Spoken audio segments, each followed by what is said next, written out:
भक्त बड़ा भाव से माई के दरबार में कहले,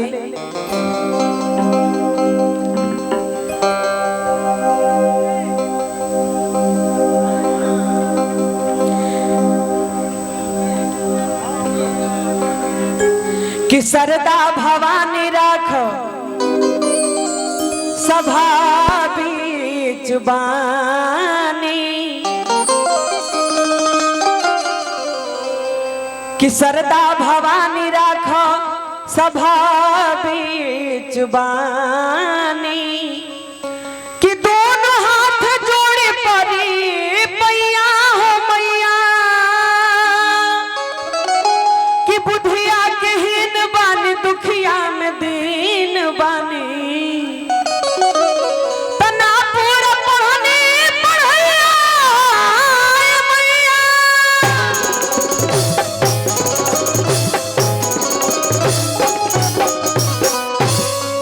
गुरुर ब्रह्मा गुरुर विष्णु गुरुर्देव महेश्वरम, गुरु साक्षात परे ब्रह्मा तस्मै श्री गुरुवे नमः। अतुलित बलिधाम में हेम शैलाभ देहं, दनुजवन कृष्णानु ज्ञान नाम अग्रगण्य में, सकल गुण निधानम वानरानाम धीसम, रघुपति प्रिय भक्तम वात जातम नमामि।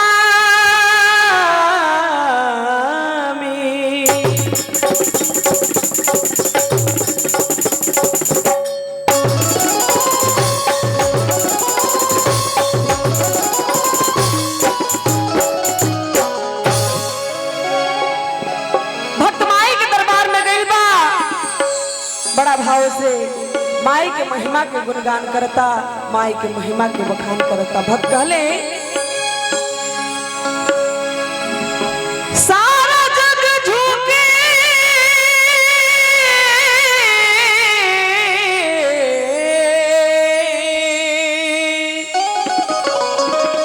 सारा जग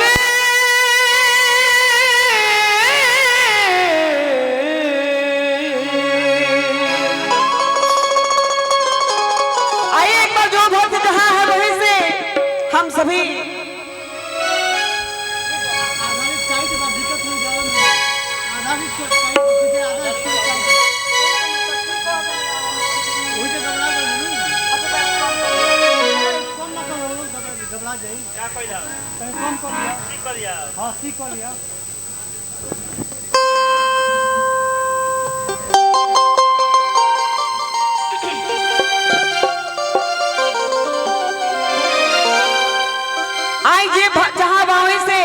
एक बार श्रद्धा से प्रेम से अपने सुंदर हाथ के उठा के एक बार माई खत्र जयकारा हो जाओ। बोल साचे दरबार की, शेरवाली मैया की। और इतने हमारे यूट्यूबर भाई लोग हैं, सभी को बार बार प्रणाम है कि आप सभी ने बड़ी देर से हाजिर लगाए हैं इस दरबार में, तो बहुत बहुत धन्यवाद जी। एकदम एकदम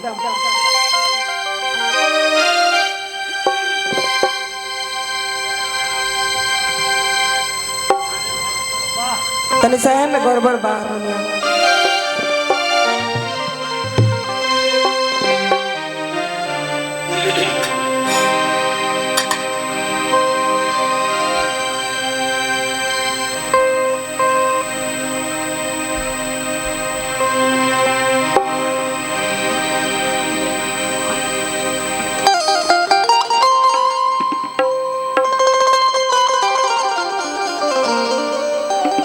जय हो।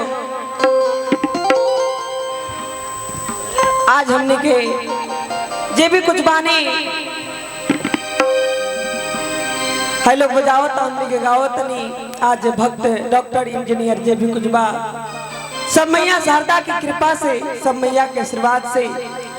तो हमारी के भुलाई मत, जिनका कृपा से दुनिया चलता, जिनका आशीर्वाद से हमने के बानी। भक्त माई की महिमा के गुणगान करता, माई के महिमा के बखान करता। थोड़ा सा इस बक्सा को ना ऐसे कर दीजिए, थोड़ा सा मॉनिटर को थोड़ा सा।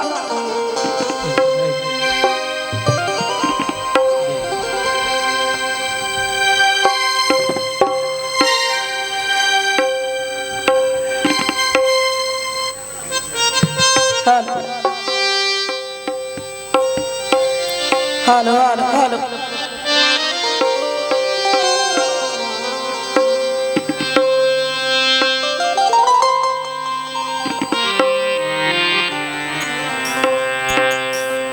एक को सुनाता है, को घेराइल बा।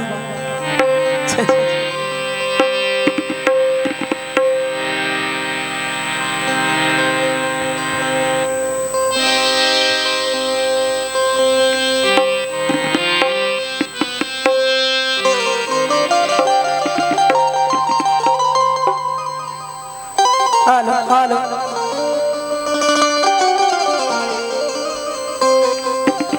कि सारा जग झुके मैया रहुआ शरण में, पूरा कर हलल साजवने,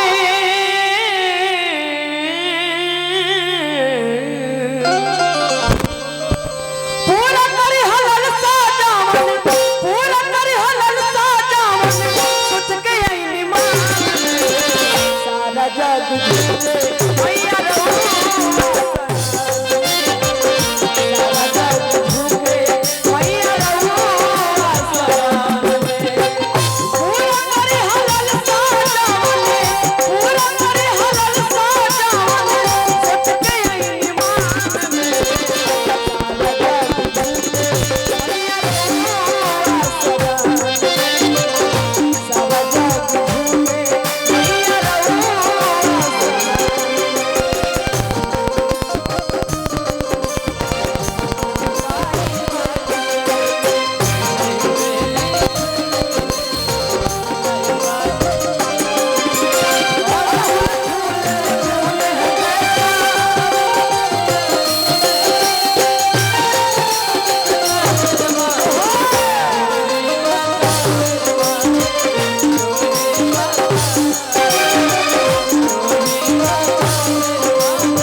जितेंद्र जी, जिनके ओर से हजारों हजार रुपए का पुरस्कार मैया सर जी हेमा दिन दुनी रात चौगुन इनके कारोबार में वृद्धि बढ़ाएं, इनकी हर मनोकामना को पूर्ण करें।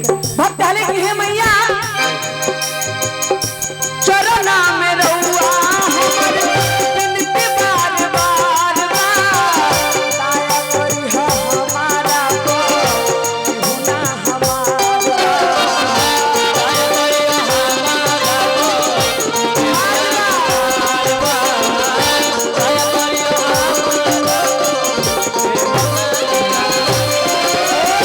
चरना में रहुआ हमारे बिनती बार बार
कुंदन शाही जी भैया के हम फेसबुक पर खाली देखत रहनी है, लेकिन आज दर्शन भइल बा।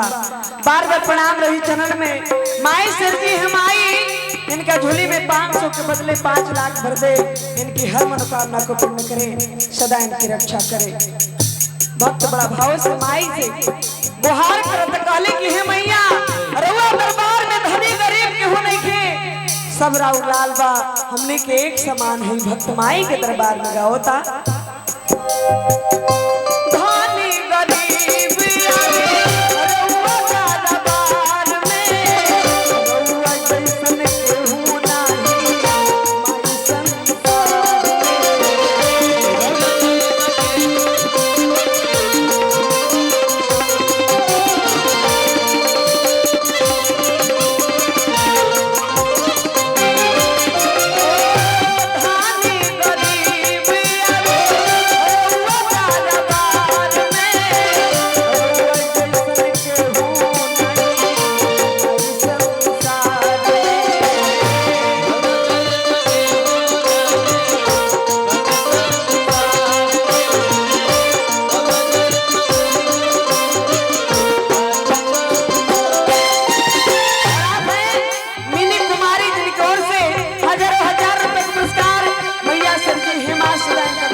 भैया की ओर से हजारों हजार रुपए का पुरस्कार बा।